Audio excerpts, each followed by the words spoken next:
Good evening, everyone, and thank you for coming to the regular meeting of Council of July the 6th. The City of Parksville recognizes the people of the Coast Salish Nation and their territory upon which we gather with gratitude. So the first item I have this evening is the adoption of the minutes of Council meeting held June the 15th. Do I have a mover and a seconder? Moved by Councillor Beale, seconded by Councillor Patterson. Are there any errors or omissions? I'll call the vote. Then in that case, all those in favor? Opposed? Thank you. That is carried. The second item I have is the minutes of the special council meeting held June the 22nd, 2015. Do I have a mover and a seconder? Moved by Councillor Greer, seconded by Councillor Oates. Any errors or omissions? All those in favor? Thank you. That is carried. And thirdly, we have the approval of tonight's agenda. Do I have a mover and a seconder for approving tonight's agenda? Moved by Councillor Salter, seconded by Councillor Beale. Any errors or omissions? All those in favor? Thank you. That is carried. We have one presentation tonight, and I'm going to ask a representative from the Parksville Downtown Business Association, Ms. Pam Bottomley, to introduce our Parksville Downtown Business Association Youth Ambassadors to Council and to the City. You want to just turn that microphone on? Thank you, Mayor Lefebvre, for the invitation tonight. It's my great pleasure to introduce the City of Parksville's first ever Downtown Youth Ambassadors, Naomi and Austin. Will be circulating throughout downtown for the next 10 weeks, helping people find what they need and the services and shops that we have to offer in our downtown. They're both going into grade 12 in the fall, so it's great for us to be able to employ, I think, in a pretty interesting position, two of our best and brightest young gentlemen. Welcome, and Craig, congratulations on being accepted. I don't know if Pam told you, but at the end of your 10 weeks, you have to do up a report for council, no longer than 25 pages. Piece of cake. Right? Each. Do any members of council want to say anything to the youth ambassadors? These are our first youth ambassadors ever. Anybody got any word? So, Councillor Patterson, Councillor Salter. Thank you, Mayor Lefebvre, and thank you, Pamela. And I've already met the two gentlemen in the office and out on the street, so I hope that you're enjoying yourself and you've got lots of sunscreen and carrying lots of water with you as well. So it's a pleasure to have you, and welcome. Councillor Salter. Yeah, I just wanted to say welcome, and I'm glad to see you doing this work down in Parksville, and I think it's going to be a great addition. Thanks. Anyone else have any comments?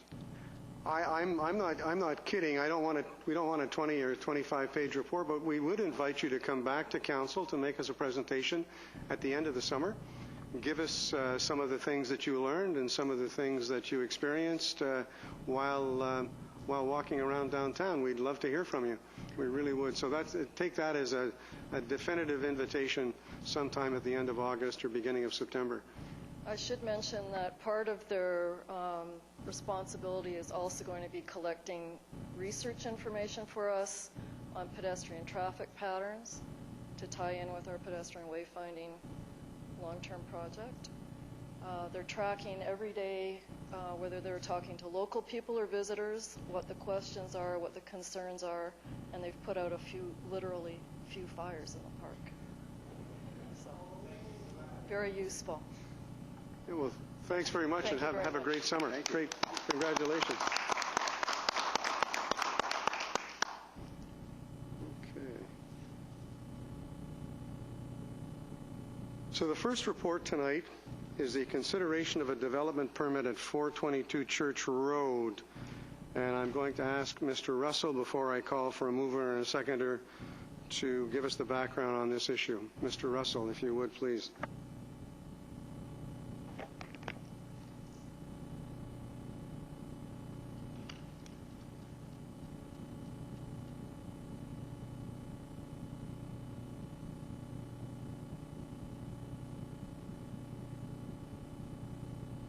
I should point out, council, fellow members of council, that Councillor Powell is on business and out of town.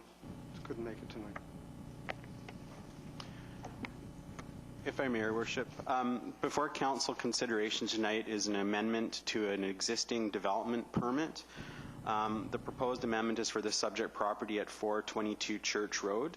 The property is located within a number of different development permit areas, including the neighborhood residential development permit area, a designation that's intended to achieve an orderly coordinated use of, I can't speak today, an orderly coordinated character of roads and open spaces on larger sites, intended to develop a distinctive design character or theme to create an identifiable neighborhood. It is also located within a number of environmental development permit areas, and these areas are basically intended to identify environmental features where such features may exist in significance, while at the same time recognizing inherent land use rights. In this particular case, there was a pre-approved plan, which I'll show on the screen for comparison. So here is the original development permit for the site, and what the changes entail is basically on the original plan, some of these larger parcels were set aside for potential multifamily residential development, an application for such to be entertained in the future. At this time, the property has changed hands a couple times, and the current proposal before council is to change the layout to include a single-family residential component in these areas that were previously so designated. The majority of aspects of the proposal were really considered as part of that original development permit, so the design of the housing styles, those components were all contemplated at the time. As part of this application, an updated environmental report was done. There have been nothing of any noted significance. I should also mention that at the time of the original development permit, additional parkland was designated beyond the 5% statutory requirement, so there was approximately 7% parkland that were included in this proposal. Anyways, I'll leave it up to any questions. First of all, can I have a mover and a seconder for the two recommendations that you have? Moved by Councillor Greer, seconded by Councillor Salter. Any questions for Mr. Russell?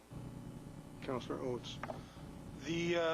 This proposal doesn't affect the amount of parkland that is designated for that development, does it? If I may, Your Worship, through to Councillor Oates, it does not affect the amount of parkland that's already been dedicated as part of the subdivision. It does recognize that there was a slight tweak in the layout in order to improve accessibility.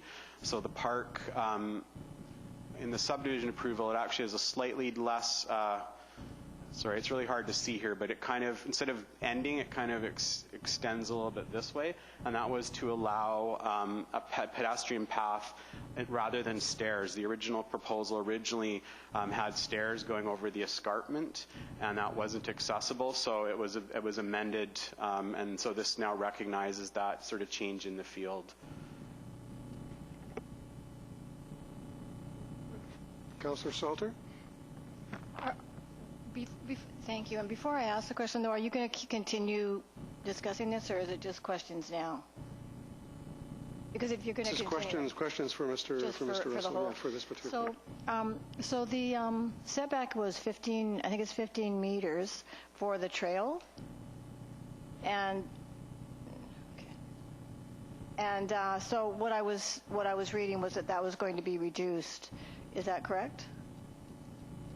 If I may, Your Worship, no, there's no change in the actual trail itself. What it is there's a 30-meter area that's to be devoid of buildings and houses, and 15 meters of that is comprised of the park dedication that makes up the existing trail system, that's public park. The other 15 meters is incorporated through a restrictive covenant that gets registered on the title of the properties as one of the terms of permit. Councillor Patterson. Thank you, Your Worship. In our package, we have the sustainability community checklist, and it wasn't filled out. Was it filled out in prior development permits, or why wasn't it? I can't answer the why, but it's ultimately filled out by the applicant. I will say that in a single-family residential type development, it's fairly difficult, I believe, for them to complete a lot of the kind of points that it has. It's really scored more for kind of a multi-family site or a commercial property where there's a lot more things related to building design. In the case of a single-family dwelling, it tends to be up to the individual property owner to select the housing, the specific housing design, that kind of level of detail, and as I said, it doesn't typically work well for that particular type of project. Yes, go ahead. Thank you. And then when I was looking at the linear park, the plants and everything, this is from October 2011, and that was again in our package. So the plants, they say that they're native, and I'm assuming nothing really changes in that. It does, however, have mulch and that too, which I know requires to be upgraded like every few years. So, but there wasn't any upgrades in that as well. If I may, I believe the materials you're seeing are included from the previous application to show you what was already approved. So these items are already on the ground. The city now owns and maintains that park. It's now city property. And then one further one. Later on in the agenda, Councillor Beale has something that's coming forward. Did you want to ask anything on this development? Councillor Beale? Thank you, Worship. That resolution would be something that would go forward to UBCM, so I would not anticipate that would come in at this time. I just think that it's something that we could always mention to developers, and especially something that this scale and everything, and since you're very familiar with it, if you wanted to, rather than me. Does this seem appropriate?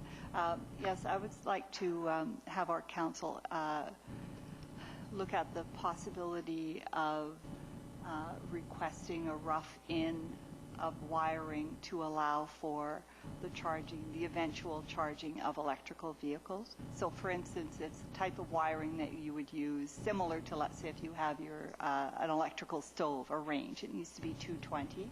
This sort of rough-in is relatively inexpensive to do at the construction phase, but can be very involved and costly post-construction. So, but I'm not sure that the sort of development permit that we have here, and since we don't have those guidelines in place, I'm not sure that this can be brought forward for this, bring it up at this time. And I gather that's something that the developer could propose to the individual owners. People are planning on buying an electric car, could make that known to them that it's cheaper to do it at the time of construction rather than wait. Councillor Oates.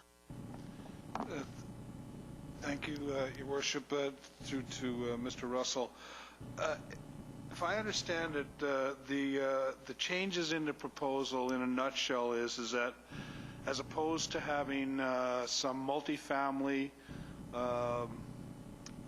higher density housing, the proposal before us now is for all single family lots. If I may, Your Worship, essentially that is correct. I will put one kind of caveat on it that at this point in time, the entire property is only zoned for single family. So those potential multifamily uses at this point in time have never been approved. They haven't gone through that rezoning process.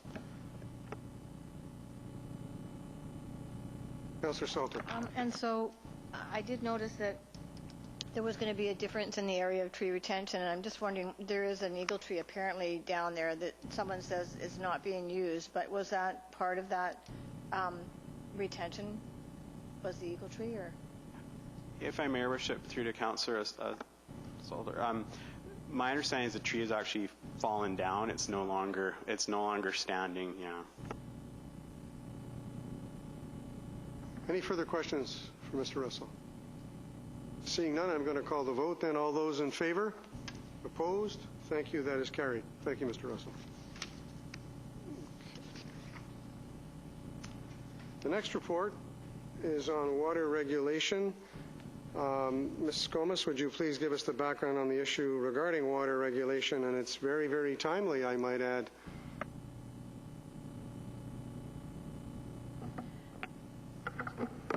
This report requests council authorization to introduce a bylaw to make water conservation contraventions a ticketable offence in order to ensure adherence to water conservation regulations. So right now we have, under the Water Services Bylaw, we have certain conservation regulations that are in place, and right now we have a water patrol that provides information and education to people who are contravening the bylaw.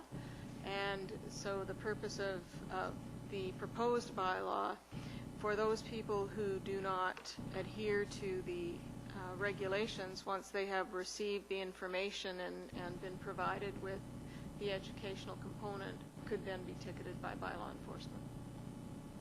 Do I have a mover and a seconder? Moved by Councillor Greer, seconded by Councillor Salter. Discussion on the proposal.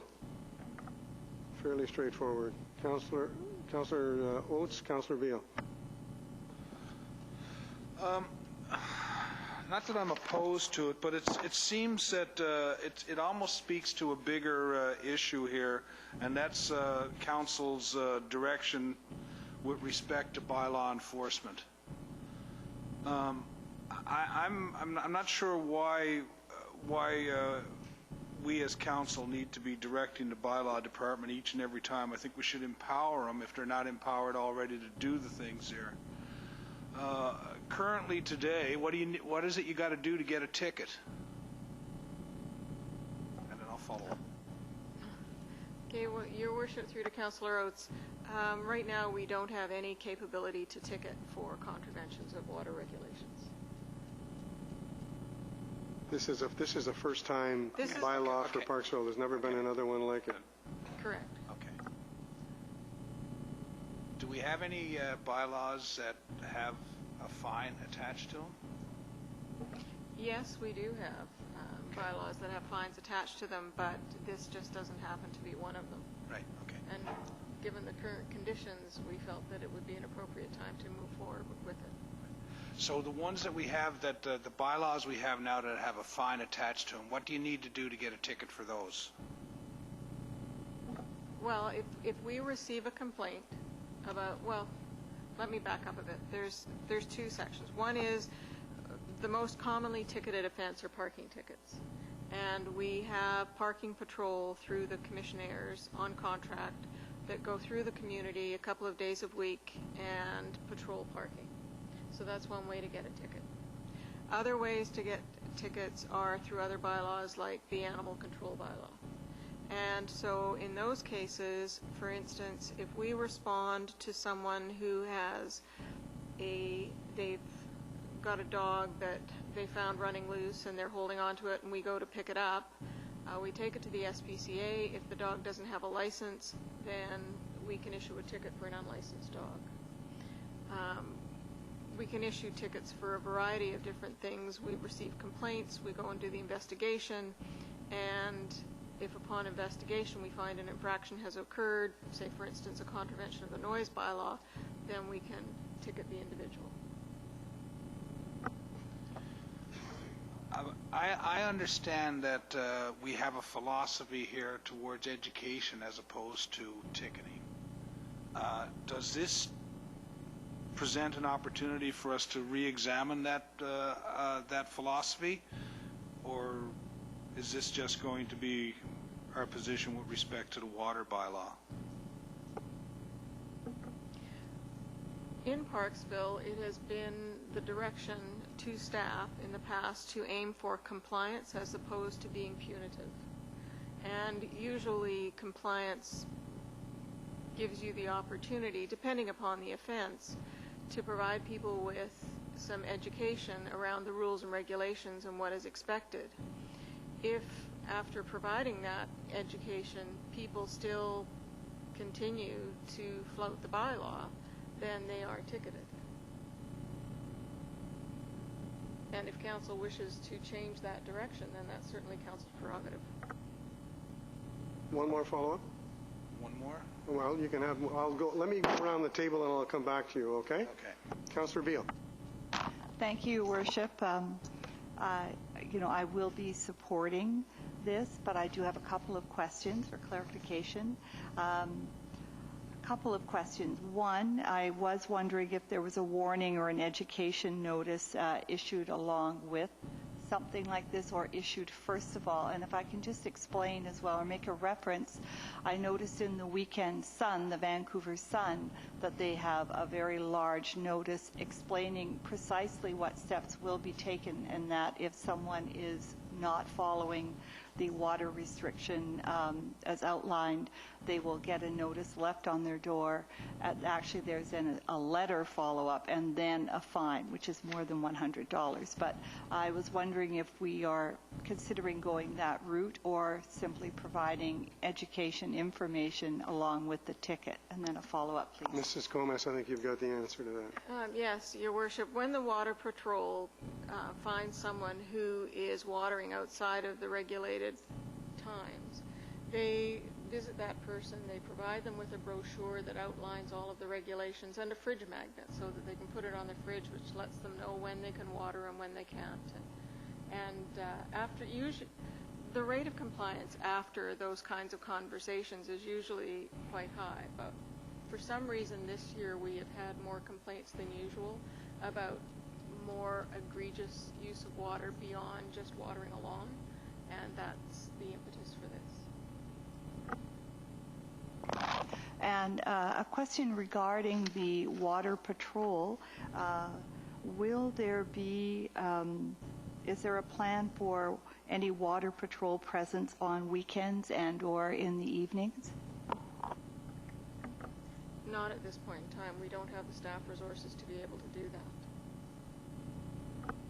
You know, one of the things that I've experienced, and it's in the report on page 62 at the top of the page, unfortunately we have reached the stage where the public in many cases is not adhering to the water restrictions, and the provision of educational materials is not sufficient to ensure continued adherence to the regulations. It's unfortunate, but that's what it is.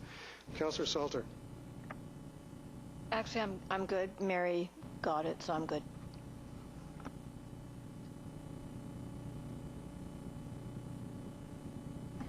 Thank you, Worship.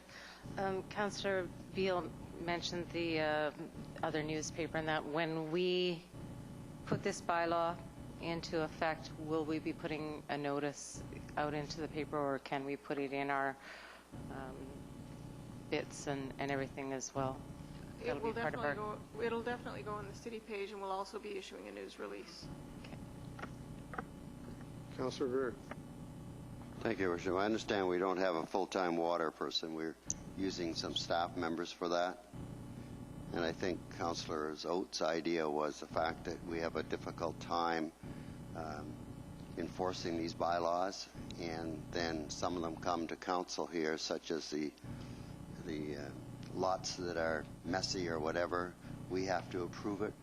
And I think what he's talking about is having more teeth put into the bylaw enforcing hands, where they don't have to come to council if they see something going wrong or somebody breaking the rules, that they simply give them a ticket at that time.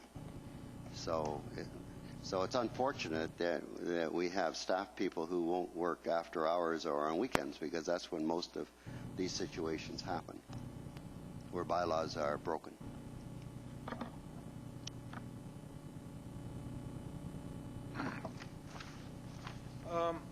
So just for clarification, and so we've had a lot of complaints lately. Our bylaw officers have attended, provided the educational material, and these people have continued to violate the bylaw. Is that what I'm understanding? In some cases, yes. And I think that the overall question of water, as I'll be reporting under new business, we're coming up with new restrictions given the situation with the weather and all what have you. So, any further questions, comments on the motion? Okay, seeing none, I'll call all those in favor. Opposed? That is carried. Thank you very much. Okay, Mrs. Comas, once again it is you. A legal sign on 1170 Resort Drive. Would you please give us the background on this issue? Yes, Your Worship. Council directed staff to look into the removal of the Grey Crest resort sign. The property has been the source of complaints regarding the sign since 2008. The sign structure is in contravention of Section 14.1 of the City of Parksville sign bylaw, and as a result must be removed. The owners have been so advised. They were given notice of this meeting this evening, and we have had some correspondence back and forth with their legal representation. They have advised they will remove the sign. They would like an extension to August the 6th.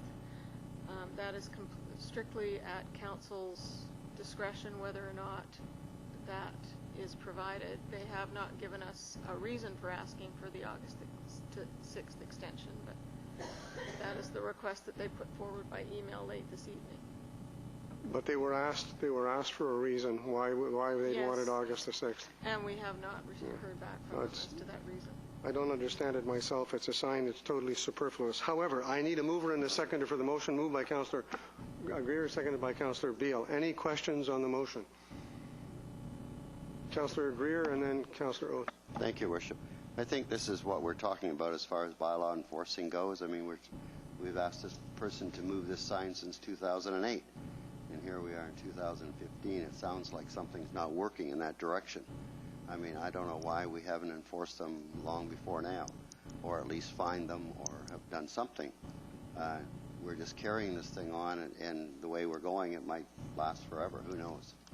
But I don't think we've been definite enough in bylaw enforcement. That's been the problem when it goes this long. Councillor Oates? If we vote in the affirmative on this, then we're not considering the extension at all, or I guess we've considered the extension and said no? We can consider the extension, but there's been no reason given as to why they want to wait till August the 6th. I'm not a mind reader, and I'm not going to guess why. I have no idea either. So, Councillor Patterson. Thank you, Worship. Currently, there's a for sale sign attached to this sign as well. So if the removal of the old existing sign that's in contravention of our bylaws, could they put a for sale sign up in that place? And that, so it's not affecting the fact that there's the property is for sale as well, and that they could put a sign there? Yes, Your Worship, through to Councillor Patterson, the sign bylaw permits real estate for sale signs, and we have provided them with that information. So a standard real estate for sale sign can certainly go on the property. Any further comments or questions before I call for a vote? Okay, I'm going to call the vote. All those in favor? Opposed? Thank you. That is carried. Okay. Mrs. Comas, once again, would you please give us the background on the issue regarding the lease agreement for 625 Pym Street? And I might point out for new councillors, this is a regular occurrence. It's been ongoing for quite some time. Mrs. Comas. Yes, Your Worship, since 1995, actually. This report seeks council approval to renew the lease agreement for the residential caretaker dwelling in Foster Park at 625 Pym Street. The lease arrangement provides value to the city through some litter pickup, mowing and watering the lawn, and keeping the flower beds and shrubbery in good condition, as well as providing a presence in the park to deter inappropriate activities. The recommendations are as per the council agenda.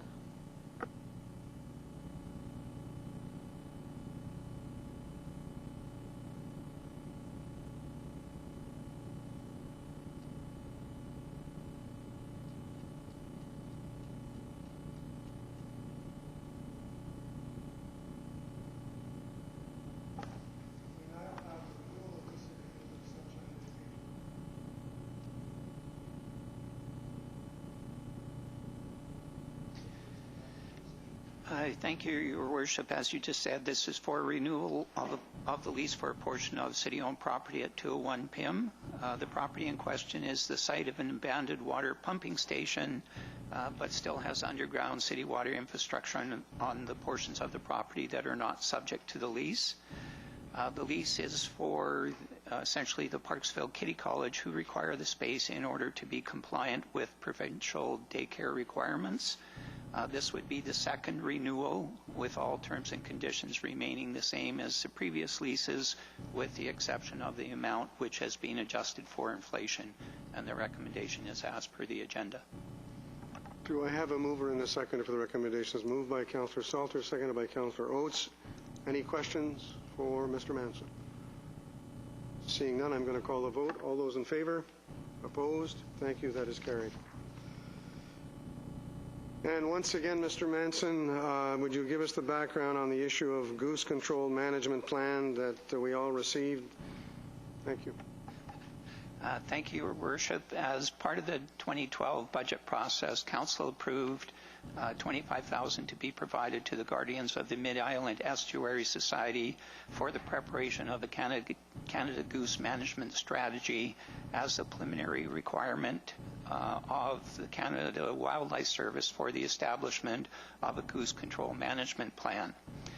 The Guardians of the Mid-Island Estates or Estuary Society have now completed that management strategy, which contains 38 options for Canada goose management, and is now asking Council for initial direction with regards to those options for the preparation of the Canada Goose Management Plan for Parksville and the surrounding area, and the recommendation is as per the agenda.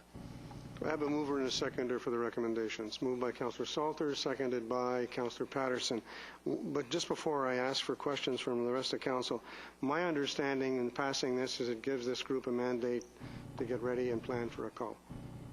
If I may, Your Worship, this gives the management group direction from Council to put together a management plan which will come back to Council for eventual approval, one of the recommendations of which includes the possibility for a call. I don't like that word possibility, but I'll leave it at that for now. Councillor Greer, you have any questions? I don't understand that terminology either. I read this report and it hasn't told us anything that we haven't known before. We've spent a tremendous amount of money on this, and I think the sooner we tell them, if they're going to conduct the cull, to go ahead and do it, because otherwise we're just going to go on and on here. Once again, we don't get it done very quickly. Yes, Mr. Manson. If I may, Your Worship, to get a cull, you have to make an application to the Canada Wildlife Service. To be able, or to be successful in getting a cull, you have to be able to establish scientific evidence as to what that requirement is, which is why the strategy was required. Now we go forward in putting together the actual plan itself, and we're making sure that Council is prepared to include in that plan the application for a cull. That's specifically one of the things that we're asking for, so that when the management group does put that plan forward, they know that that's something Council's prepared for. I would hope that in any exchange of correspondence with regard to tonight's recommendations is that, Council is anxious that a cull be conducted as soon as possible, because our estuary now looks like a moonscape. Councillor Beale. I would like to say that despite the fact that there were many things around my house that did need doing, I actually did enjoy reading the report and was very interested to read the 38 points, among other things. I did note that some of the recommendations in the strategy are actually focused on areas other than the Englishman River estuary and the Craig Creek estuary, both of which lie within Parksville, but some of the specific suggestions relate more to the Little Qualicum. However, at this point, this is looking at what are the next steps, and I understand that the word possible is in there because it is a Canadian wildlife another service that ultimately decides. So that's why we have to leave that part to them. It's certainly very comprehensive, and but we really have to take those steps in order. And also there are certain times of year that work for a cull. Removing the birds when they're molting, for instance, relocating them. There are a number of different things. So we can't just say as soon as possible will still mean certain times when it could be done. Thank you. Any further comments or questions before I call the vote? Okay, all those in favor? Opposed? Thank you. That is carried. We're now moving into bylaws. This is to rescind a third reading and read as amended an outdoor burning amendment bylaw. You've all had a chance to read that. Do I have a mover and a seconder? Moved by Councillor Salter, seconded by Councillor Oates. Any comments on this rescinding of the third reading and reading as amended? Seeing none, I'm going to call the vote. All those in favor? Thank you. That is carried. We have three other readings, and I guess I always get this wrong, so I'll go to the mover and a seconder for the recommendation that the Water Service System Amendment Bylaw 2015, number 1320.25, and Bylaw Offense Notice Enforcement Amendment Bylaw 2015, number 1486.3, be read 3 times. I have a mover and a seconder for that. Moved by Councillor Salter, seconded by Councillor Oates. Comments? All those in favor? Opposed? Thank you. That is carried. Before I get to other members of council for new business, I have a couple of important items that I'd like to bring to council's attention. First of all, we were all pleasantly surprised that we were contacted very quickly, less than 2 weeks ago, by the federal and provincial government that they were prepared to make an announcement on grant funding, and we ended up getting $6 million for our treatment plant. And on that day after that presentation, I immediately turned to staff and said, what do we do now? Because we were expecting the grant in October of this year, and it came at the end of June. So I thought I'd let everybody know that this announcement has moved things up quite a bit. So what's going to happen in the next number of weeks, the Englishman River Water Services Management Committee will have a meeting, and there's a number of things that will have to be discussed, looking at Plan B cost estimates and making sure they're up to date, deciding whether or not we should go forward with the 18 or 16 megaliters of filtration, when the referendum should go forward, the referendum information strategy, and again, looking at the status and a plan for proceeding with the Aquifer Storage and Recovery. And then the ERWS meeting will take place, the board meeting will take place with recommendations, and then we'll eventually come back to council for approval and moving forward on those recommendations. So it's a very important time, and living what we're living through now in terms of water and water shortages and lack of rain, the day for taking water out of the river 12 months a year hopefully won't be all that far away. The next item I want to bring forward under new business is that there's going to be announced this week. Do we have a specific date, Mr. Manson, at this time? But later on this week, is that good enough? They're going to be announced. The city's going to be announcing that the water conservation level will be at level 4, which is a comprehensive water ban. And I'll give you just the highlights, 5 highlights of what that means. Sprinkling watering, all outdoor watering is prohibited, including newly seeded and sodded lawns. Landscape and vegetable gardens, shrubs, trees, and flowers are restricted to handheld container or a hose equipped with a shut-off nozzle and a micro-irrigation or drip irrigation system between the hours of 6 a.m. and 10 a.m. and 6 p.m. and 10 p.m. All washing of vehicles, RVs, and boats is banned. Driveways, sidewalks, parking lots, and buildings. All washing of driveways, sidewalks, parking lots, and exterior building surfaces is banned. Swimming pools, wading pools, hot tubs, and water features. Filling of swimming pools, wading pools, hot tubs, and garden water, pond water features is banned. So there'll be some exceptions, and those exceptions will be made quite clear when the notice comes out. So please take note of that. That's coming, and it's needed, and we can't. It's unbelievable that we're doing this within the first 10 days of July, but that's the way it is. That's the way Mother Nature is treating us. That's about all I have for the time being, so I'll go around the table. And Councillor Patterson, you had your hand up.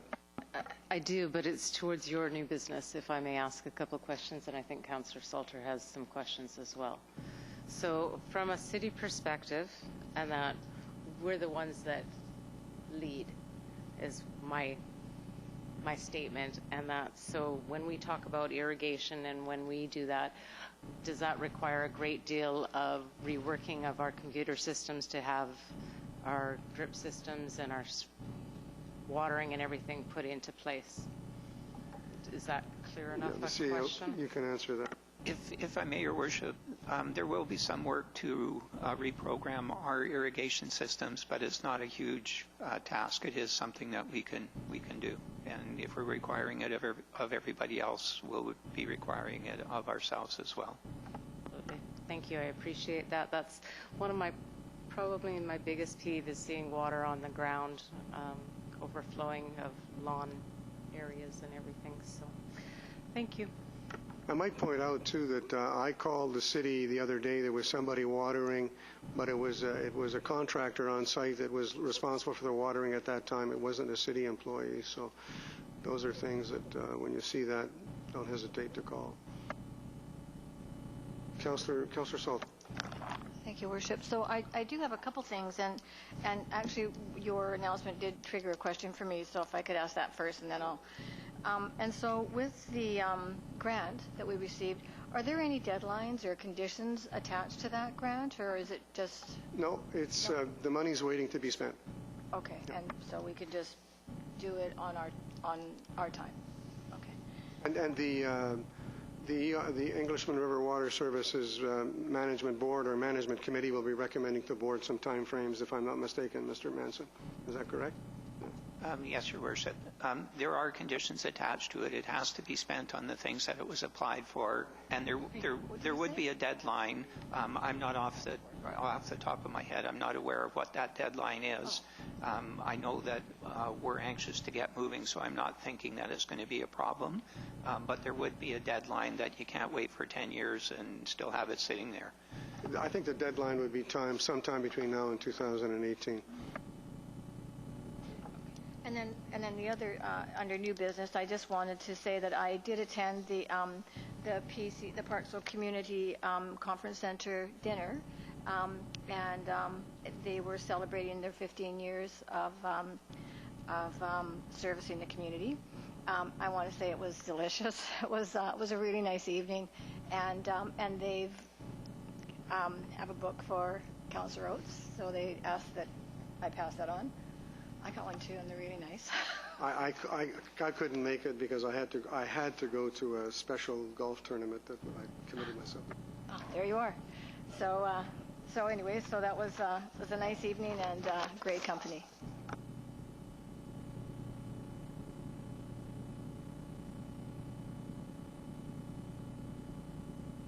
Thank you, and I knew that supper was on, but. We had committed ourselves, Councillor Greer and I had committed ourselves to going to that tournament, so it didn't finish till 8 or 9 o'clock. Great. Anything else under new business from the rest of the members of council? Councillor Beale. Thank you, Your Worship. Yes, as was referred to a little bit earlier, I do have something to bring forward, and it is an attempt to continue to reduce the carbon footprint and to reduce greenhouse gas emissions. And certainly vehicles on the road contribute largely to greenhouse gas emissions. So I would like to bring forth something to go to the UBCM. Now the deadline has officially passed, but I would like to bring this forth anyway, understanding that another community, Esquimalt, has brought this forth, and it would show, if it's passed here, it would show support for this. And it's to do with the electrical vehicle infrastructure. I'll read it out. Whereas electrical vehicles significantly reduce GHGs emitted to the atmosphere, and the adoption of electric vehicles is dependent upon the availability of electric vehicle infrastructure. And whereas there are currently no provisions in the Green BC Building Code or local zoning bylaws for electrical supply points for electric vehicles, and it is costly to retrofit electrical conduit or cable in buildings or on properties that have already been constructed or developed. Therefore, be it resolved that UBCM requests that the Government of British Columbia consider an addition to the green opt-in provisions of the BC Building Code to provide A, for a rough-in electrical raceway or cable and electrical panel capacity to accommodate a future level 2 minimum 40 amp electrical circuit for each dwelling unit of 1 and 2 family buildings that have parking spaces, and B, that each one of 20% of the parking spaces that are required for use by owners or occupiers of dwelling units in multiple family buildings be provided with a roughed-in electrical raceway or cable, electrical panel capacity, and sufficient space in the electrical room to accommodate a future level 2 minimum 40 amp electrical circuit, and that the electrical room shall include equipment space and panel capacity for 100% of the required resident spaces.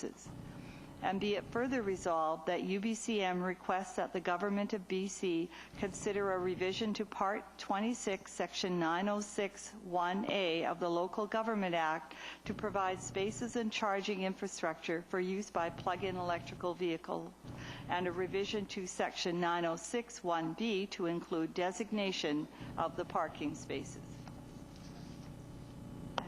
I invite questions or comments. You're making that as a motion? Yes, I'm making do I that have a as a seconder motion. for that motion? Seconded by Councillor Patterson. Discussion on the motion. This is to support a recommendation that's already gone to UBCM. Okay, so any further comments, questions? Councillor Greer.